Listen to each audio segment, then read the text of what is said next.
আমি দীর্ঘ 12 বছর যাবৎ বিদেশে আছি। আর বাড়িতে এসে দেখি সম্পত্তি সৎ বোনের নামে উইল করেছে আমার বাবা। আমি বাবার উইল অনেকবার পড়েছি, কিন্তু সেটা পড়ে আমার রক্ত টকবক করে ফুটছে।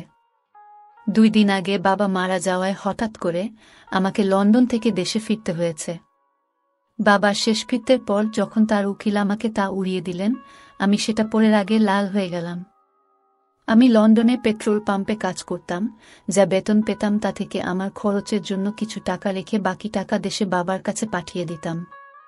সারা জীবনের পুঁজি জমা করে আর গ্রামের কিছু জমি বিক্রি করে আমার বাবা শহরে একটা বাড়ি এবং কিছু দোকান কিনে নেন। গত 12 বছর ধরে আমি টাকা পাঠাচ্ছি। 17 বছর বয়সে লন্ডনে গিয়েছিলাম, আর এখন আমার বয়স 27 বছর। এরকম হঠাৎ বাবার মৃত্যুর খবর শুনে আমাকে তাড়াতাড়ি ফিরে আসতে হয়। তাই আমার চাকরিও চলে যায়, কারণ তারা আমাকে ছুটি দিতে রাজি ছিলেন না। আমার সাহস ছিল যে আমি যে টাকা বাড়িতে পাঠিয়েছি বাবা নিশ্চয়ই তা আমার জন্য গুছিয়ে রেখেছেন। তাই আমি বাড়ি গিয়ে কোনো ছোটখাটো কাজ করব। কিন্তু আমার বাবার উইল আমার হুঁশ উড়িয়ে দিয়েছে। উইলে লেখা ছিল যে লন্ডনে যাওয়ার জন্য তোমার টাকার প্রয়োজন ছিল। তাই আমি আমার জমির কিছু অংশ বিক্রি করে তোমার টাকার ব্যবস্থা করেছিলাম। তাই এখন এই বাড়ি এবং বাকি সম্পত্তির ওপর শুধুমাত্র রুমির অধিকার। যখন তুমি লন্ডনে গিয়েছিলেন তখনই তুমি তোমার ভাগ পেয়ে গেছ। এটা পরে আমার মাথা ঘুরতে লাগলো।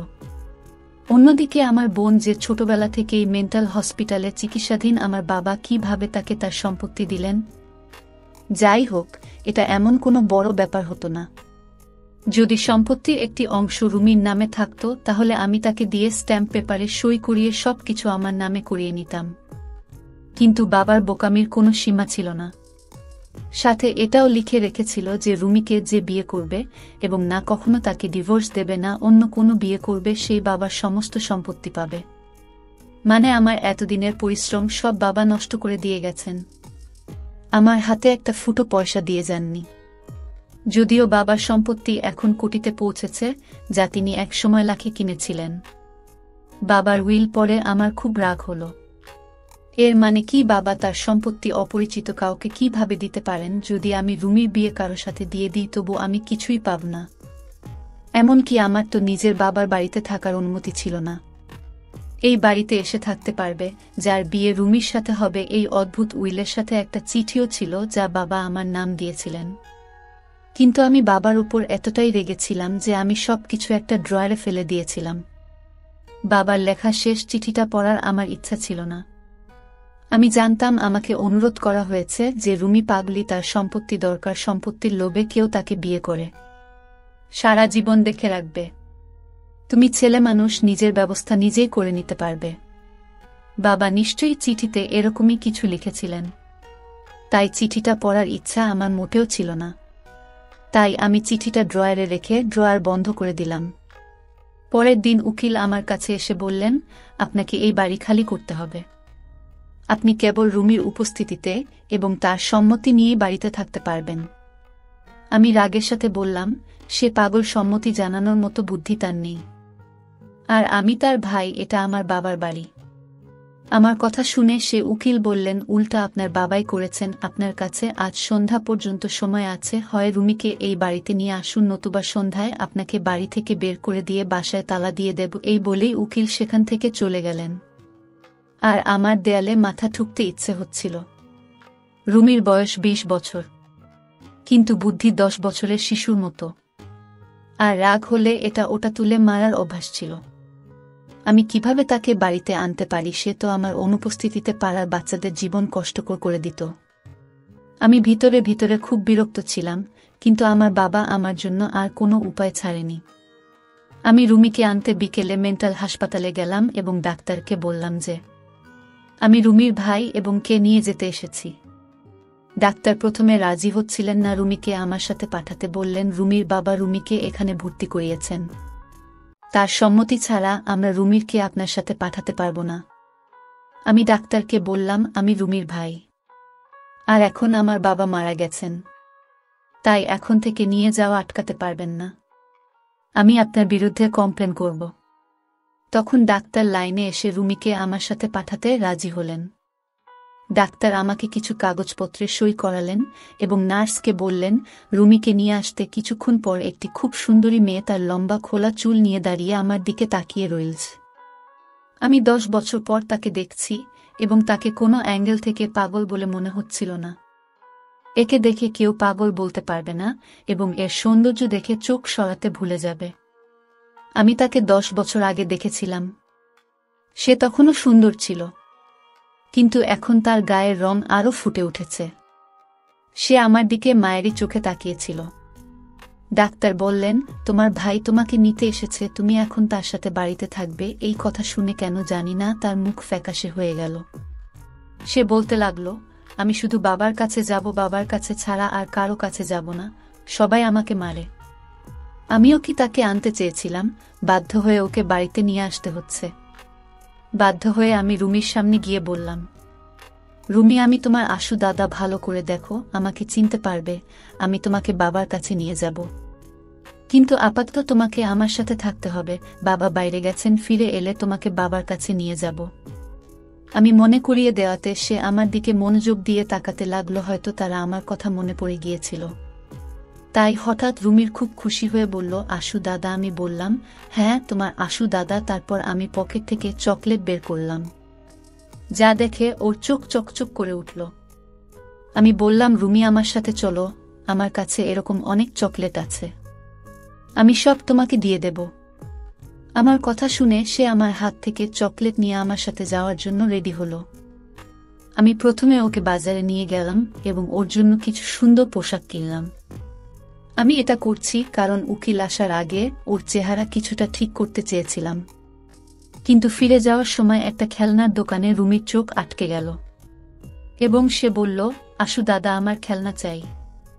সে আমাকে আশিস না বলে আশু দাদা বলে ডাকত। আমি তাকে খেলনার দোকানে নিয়ে গেলাম। ভেবেছিলাম একটা খেলনা নেবে, কিন্তু সে অনেক খেলনা নিতে শুরু করল। কিন্তু আমার পকেটে এই মুহূর্তে এত টাকা ছিল না। তাই রুমিকে আদর করে বললাম, এখন একটা নিয়ে নাও, কালকে আমি তোমাকে অনেক খেলনা কিনে দেব। কিন্তু সে জোর করতে লাগল। তাই আমি রুমির উপর রেগে যেতে লাগলাম। আমি ওর কাছ থেকে সব খেলনা কেড়ে নিয়ে রেখে দিলাম এবং ওর হাত ধরে ওকে জোর করে গাড়িতে তুলে বাসায় নিয়ে এলাম। সে বাচ্চাদের মতো জোরে জোরে কাঁদছিল। 1 ঘন্টার মধ্যে ওর পাগলামি দেখে বিরক্ত হয়ে গেলাম। আমার মৃত বাবার উপরে রাগ হতে লাগলো। না জানি কেন সে আমাকে এমন বিপদে ফেলে গেলেন যে আমাকে তার দ্বিতীয় স্ত্রী, পাগলি মেয়ের দেখাশোনা করতে হচ্ছে।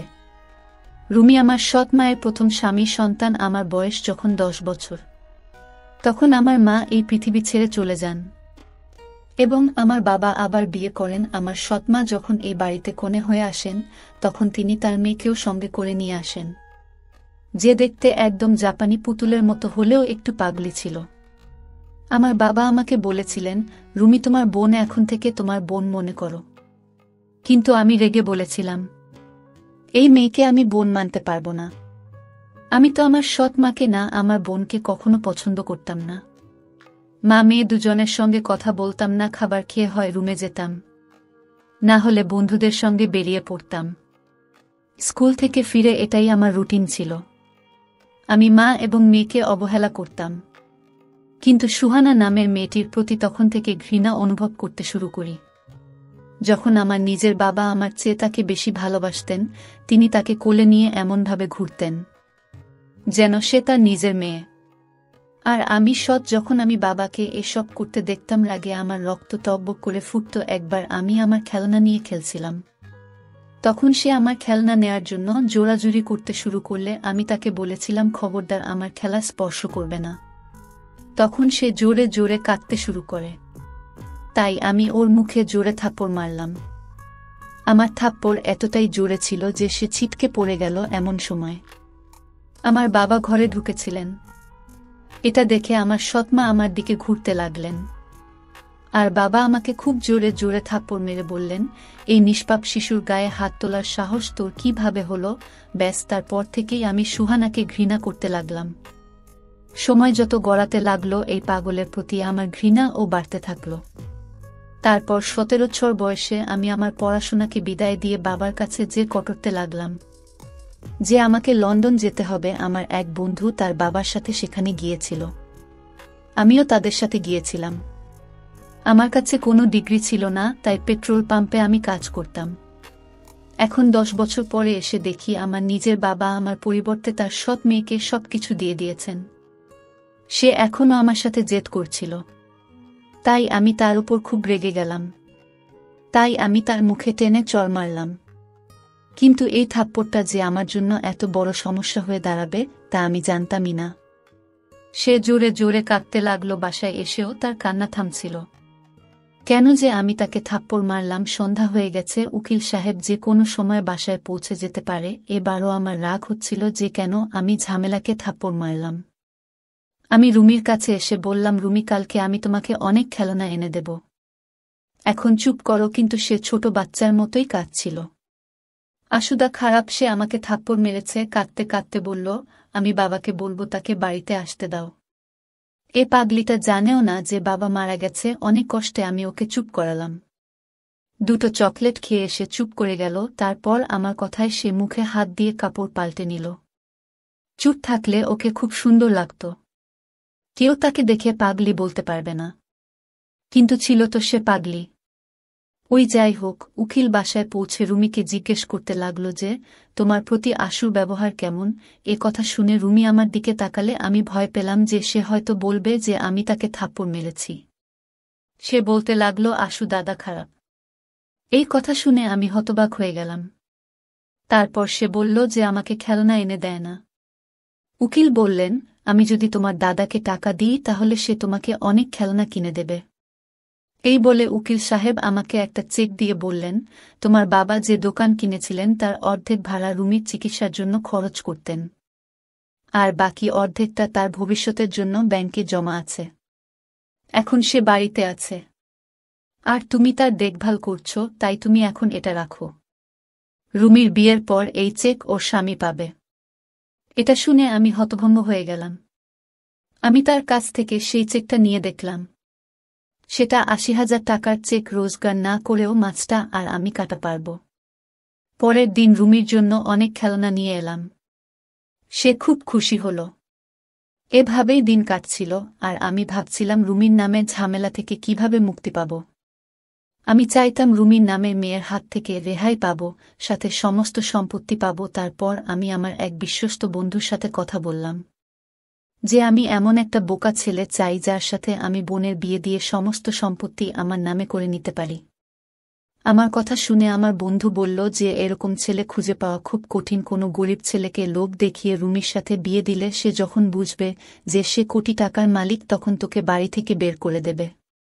আমার বন্ধু ঠিকই বলেছিল। তখন আমার বন্ধু আরও বলল, দেখ আসিস, আমার একটা বুদ্ধি আছে। তুই যদি আমার কথায় রাজি হোস তাহলে সব সম্পত্তি তোর নামে চলে আসবে, আর তো কোনো কাজও করতে হবে না। আমি বললাম, ঠিক আছে, তোর আইডিয়াটা আমাকে বলো। তারপর আমার বন্ধু আমাকে যা বলল তা শুনে আমার রক্ত গরম হয়ে গেল।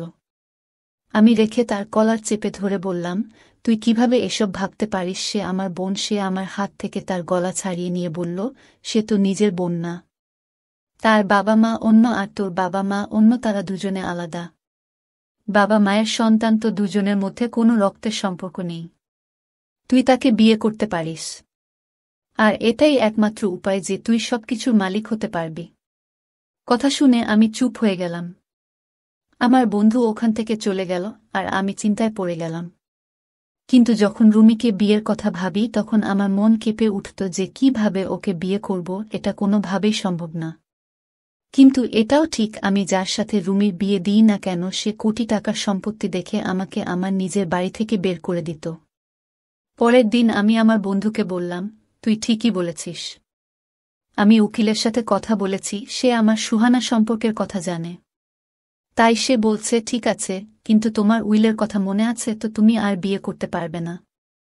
রুমিকে ছাড়তেও পারো, সেক্ষেত্রে তোমার কাছ থেকে সবকিছু নিয়ে নেওয়া হবে। এটা সেই কাঁটা যেটা আমার গলায় আটকেই ছিল। আমি তো ভুলেই গিয়েছিলাম যে আমার বাবা আমার জন্য কি কাঁটা বিছিয়ে রেখেছেন। আপাতত আমাকে রুমিকে বিয়ে করতে হবে, যাতে আমি ভালো পরিমাণে টাকা পাই এবং তা দিয়ে নিজের ব্যবসা শুরু করতে পারি। একবার আমার ব্যবসা প্রতিষ্ঠিত হয়ে গেলে আর কোনো সমস্যা থাকবে না। বন্ধুরা, গল্পটি আজকে এখানে শেষ করছি। গল্পটির বাকি অংশ দেখার জন্য আমাদের চ্যানেলটি সাথেই থাকুন। আর হ্যাঁ, গল্পটি আপনাদের কাছে কেমন লেগেছে তা কমেন্ট করে জানাবেন। দেখা হচ্ছে নতুন ভিডিওতে, ততক্ষণ ভালো থাকুন।